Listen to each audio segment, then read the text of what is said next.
কিশোরগঞ্জের অষ্টগ্রামের বাঙালপাড়া থেকে নোয়াগাঁও পর্যন্ত দীর্ঘ অল ওয়েদার সড়কটি ৭ বছর আগে ৪৪ কোটি টাকা ব্যয়ে নির্মাণ করে এলজিডি। বর্তমানে প্রায় ১৩ কোটি টাকা ব্যয়ে চলছে সংস্কার কাজ। তবে এরই মধ্যে মেঘনা নদীর ভয়াবহ ভাঙনে বিলীনের মুখে পড়েছে প্রায় ১ কিলোমিটার সড়ক। এই সড়কের শেষ প্রান্তে মেঘনা নদীর ওপর ১৭৭ কোটি টাকা ব্যয়ে নির্মাণাধীন রয়েছে ১,০০০ মিটার দীর্ঘ সেতু। সেতুটি চালু হলে অষ্টগ্রামের সঙ্গে ব্রাহ্মণবাড়িয়ার নাসিরনগরের সরাসরি সড়ক যোগাযোগ চালু হবে। কিন্তু তার আগেই ভাঙনে হুমকির মুখে পড়েছে পুরো প্রকল্প। যে রাস্তা দিয়ে আমরা যাতায়াত করতাম, চলাফেরা করতাম, এই রাস্তা ভাঙ্গিয়া চলে গেছে। এটা নিয়ে আমরা প্রশাসনকে অবগত করতেছি। এটা যদি আরো আগে থেকে পদক্ষেপটা নেওয়া হইতো তাহলে আজকে আমাদের এত বড় ক্ষতি হইতো না। এরই মধ্যে নদী গর্ভে বিলীন হয়ে গেছে ফসলি জমি।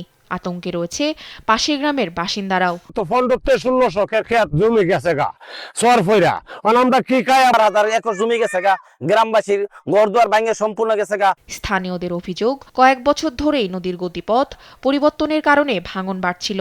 শুরুতেই কার্যকর ব্যবস্থা নিলে এত বড় ক্ষতি হতো না।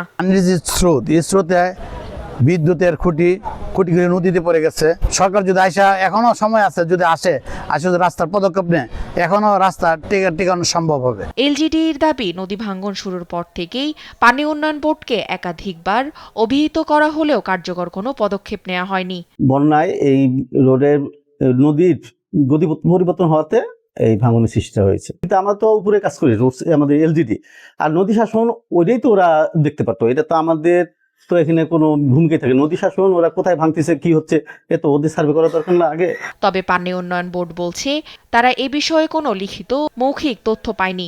সময় মতো জানানো হলে দ্রুত ব্যবস্থা নেওয়া সম্ভব হতো বলে দাবি তাদের। আমাদের এলজিডি কিশোরগঞ্জ দপ্তর থেকে আমাদের একটি পত্র মারফত প্রয়োজনীয় জিও ব্যাগ ফেলার জন্য সহযোগিতা চেয়ে একটি পত্র প্রদান করা হয়।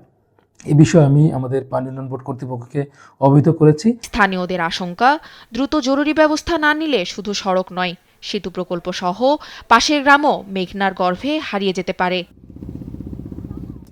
তাসফিয়া ইসলাম, নিউজ ডেস্ক, দেশ টিভি।